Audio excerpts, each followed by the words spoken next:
السلام علیکم ورحمۃ اللہ وبرکاتہ۔ اعوذ باللہ من الشیطان الرجیم، بسم اللہ الرحمن الرحیم۔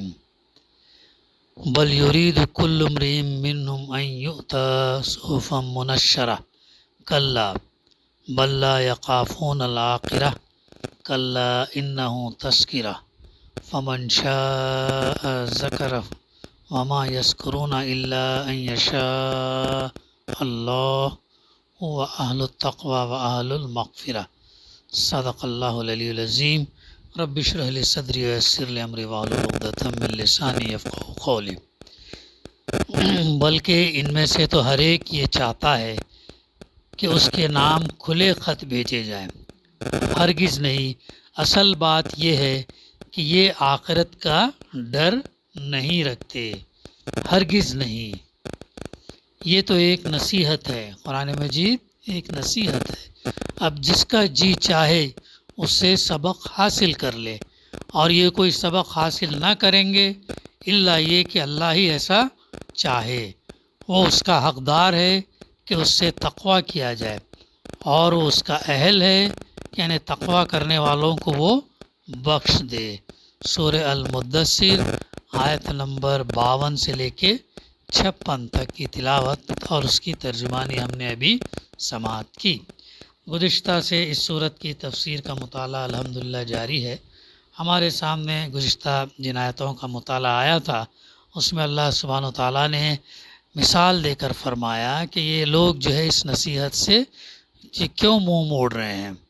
کیا یہ گویا کے جنگلی گدھے ہیں جو شیر سے ڈر کر بھاگ پڑے ہیں۔ یعنی جنگلی گدھے جو ہے ان کا خاصہ کیا ہوتا، خطرہ بھانپتے ہی وہ ایسا بدحواس ہو کر بھاگتے ہیں کہ کوئی دوسرا جانور اس طرح نہیں بھاگتا۔ کبھی ہم بھی دیکھتے ہیں محلوں میں ادھر ادھر جہاں کبھی ایسا کچھ ہوتا ہے تو بہت تیزی سے وہ آواز کرتے ہوئے بھاگتے ہیں۔ تو اس کے تعلق سے سورۃ الجمعہ کی آیت نمبر 5 کا بھی مطالعہ ہمارے سامنے آیا، جس میں اللہ سبحانہ وتعالیٰ نے ان لوگوں کی مثال دی، یہود کی، جن کو تورات کا حامل بنایا تھا لیکن انہوں نے اس کا بوجھ، اس کا بار نہ اٹھایا۔ تو ان کی بھی مثال اللہ تعالیٰ نے اس گدھے کی سی ہے جس پر کتابیں لدی ہوئی ہوں، وہ یہ نہیں جانتا کہ جو ہے اس کے اوپر کیا لدا ہوا ہے۔ پھر اس سے بھی زیادہ بری مثال ان لوگوں کی جنہوں نے اللہ کی آیات کو جھٹلا دیا ہے، یعنی گدھے سے بدتر ہیں۔ گدھا تو جانور ہے، معذور ہے، ہاں، عقل نہیں رکھتا، سمجھ نہیں رکھتا، ہاں، لیکن انسان اشرف المخلوقات ہونے کے باوجود اگر ایسا یہ کر دیا تو پھر ان کی مثال ایسی ہے، گدھوں سے بھی زیادہ بدتر ہے جنہوں نے اللہ کی آیات کو جھٹلا دیا۔ ایسے ظالموں کو اللہ کبھی ہدایت نہیں دیا کرتا۔ ہدایت کیا ہے؟ ہدایت کو انگریزی میں ہم کیا بولتے ہیں؟ گائیڈنس۔ ہدایت بہت اہم چیز ہے۔ ہدایت، سیدھا راستہ، بہت اہم، یہ بہت بڑی نعمت ہے۔ اللہ سبحانہ تعالیٰ کی بے انتہا نعمتیں ہیں، ہم ان نعمتوں کو گننا چاہے تو گن نہیں سکتے، لیکن سب سے بڑی نعمت جو اللہ کی ہے وہ ہے ہدایت، گائیڈنس۔ اس گائیڈنس کے ساتھ اگر اللہ تعالیٰ ہم کو دنیا میں مال دے، اولاد دے تو بہت زبردست، اگر نہ بھی رہے لیکن اللہ تعالیٰ ہدایت دے دے صرف، تب بھی جو ہے بہت بڑی ہمارے لیے نعمت ہے ہدایت۔ تو اللہ تعالیٰ ان لوگوں کے بارے میں کہہ رہا ہے کہ ظالم کسے کہتے ہیں؟ ایک تو ظلم کرنے والا، ظلم زیادتی کرنے والا، ہاں۔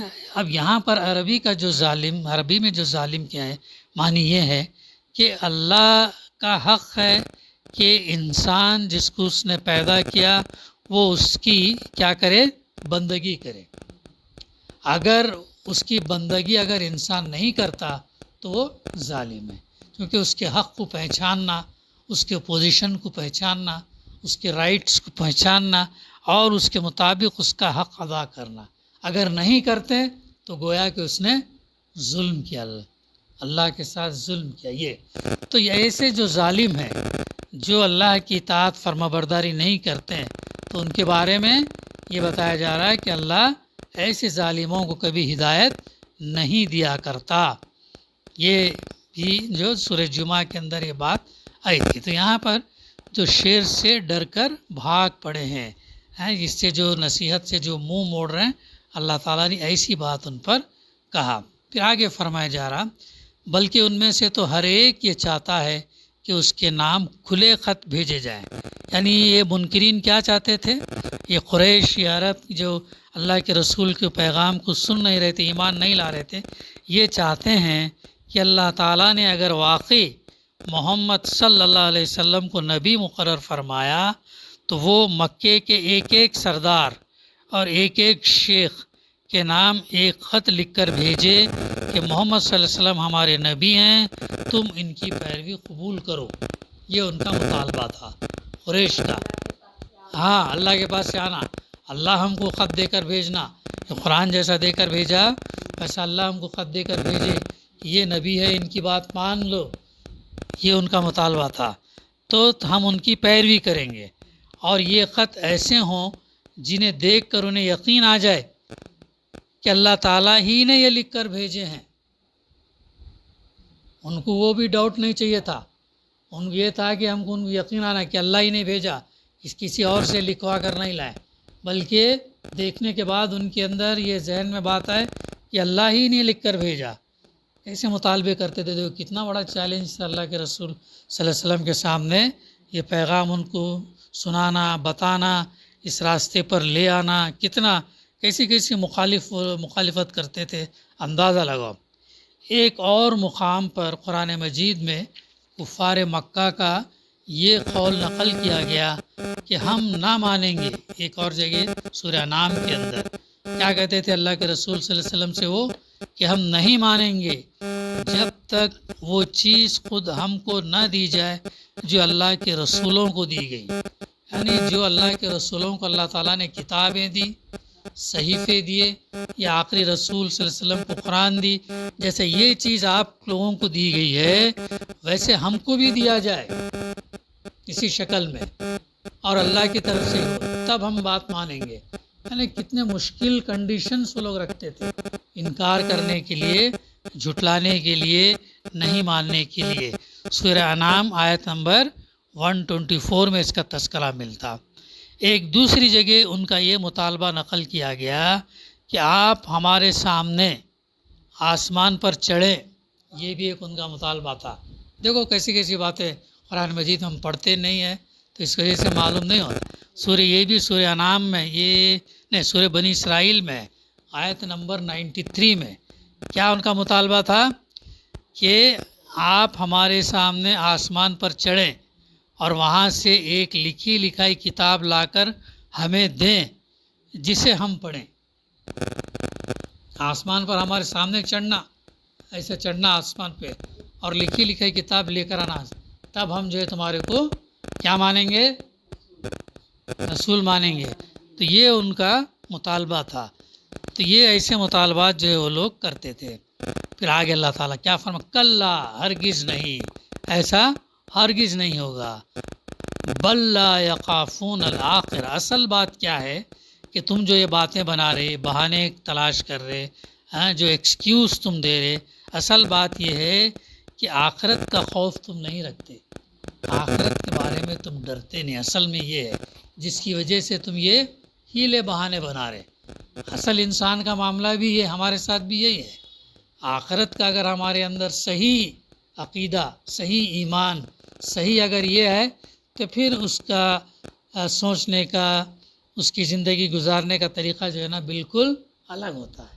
اب ہمارے اندر کہیں نہ کہیں دنیا سے محبت کیا ہے، چھپی ہوئی ہے، بیٹھی ہے، تو اس وجہ سے بہت دفعہ ہم کیا دنیا کی اہمیت دیتے ہیں۔ ایسا نہیں رہنا ہے، بلکہ آخرت ہمارے لیے اہم ہے۔ آخرت میں کامیاب ہونا وہ امپورٹنٹ ہے۔ یہاں کامیاب ہو، ناکام ہو، وہ کوئی معنی نہیں رکھتا۔ اور یہاں آئی نا بار بار یہ بات آتی ہے، آخرت میں اگر کامیاب ہو گیا تو ایٹرنل، ہمیشہ کی کامیابی ہے۔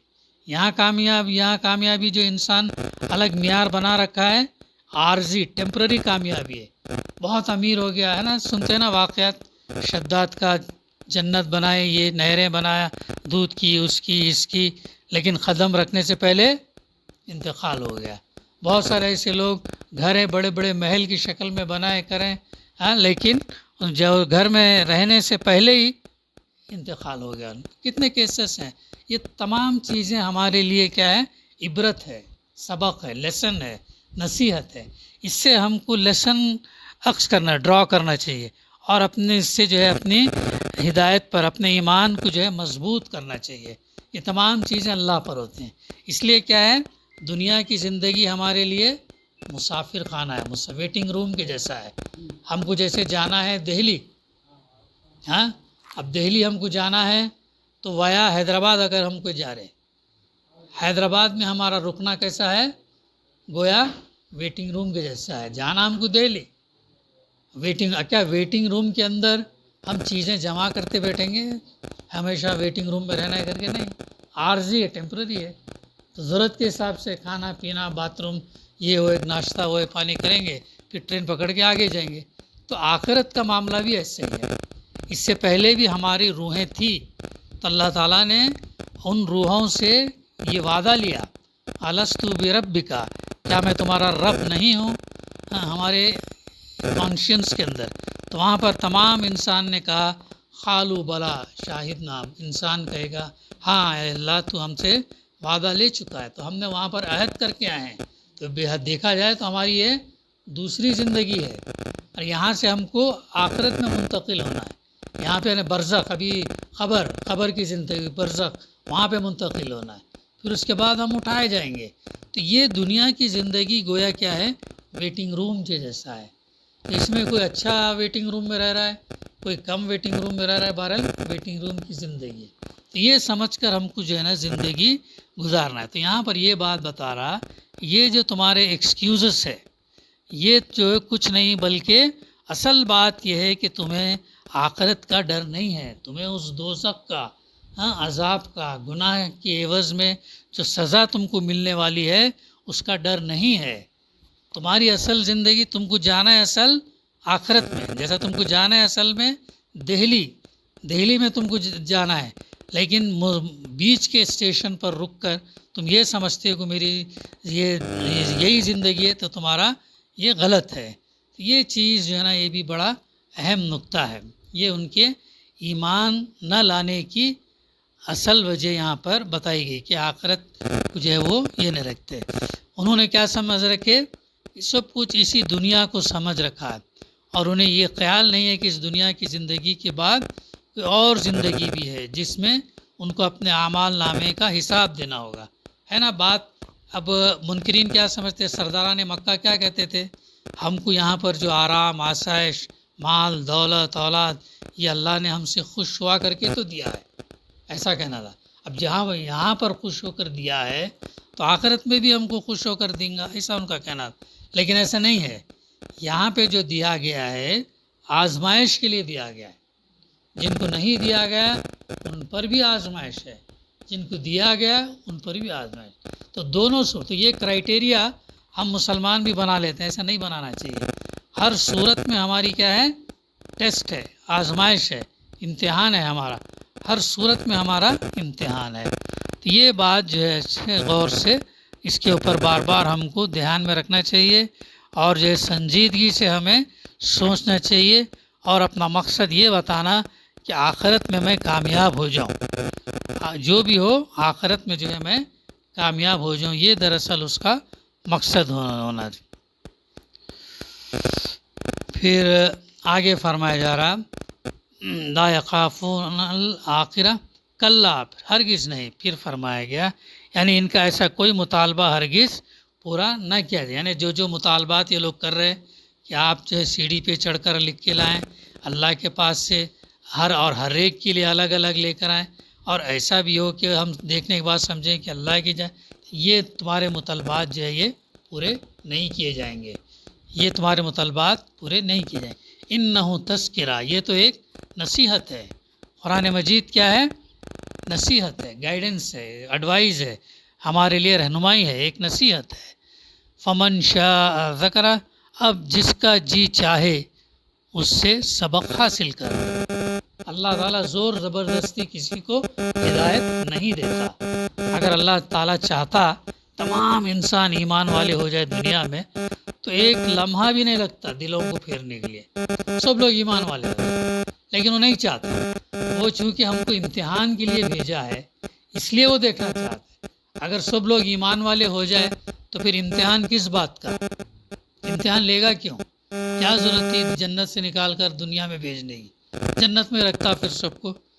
تو امتحان لینا ہے، اسے ٹیسٹ ہے، آزمائش ہے، دیکھنا ہے کہ کون کیسا عمل کرتا ہے۔ تو اس کے لیے اللہ تعالیٰ نے ہر ایک کو ایمان والا نہیں بنایا، بلکہ اس کو اختیار اور آزادی دے کر بھیجا۔ آگے بات آ رہی، آگے کی اس میں بہت اہم بات آ رہی آگے کی آیتوں میں۔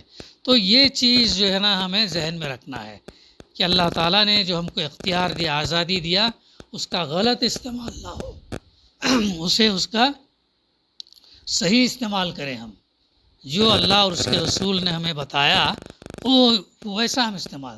تو یہ جو نصیحت ہے اب اس کے میں کمپلشن نہیں ہے، اسی لیے اللہ کے رسول صلی اللہ علیہ وسلم سے بھی کہا نا کہ آپ داروغہ بنا کر نہیں بھیجے گئے کہ آپ جو ہے کمپلسری کسی کو پکڑ کے ہدایت کی طرف نہیں، بلکہ آپ کا کام کیا ہے؟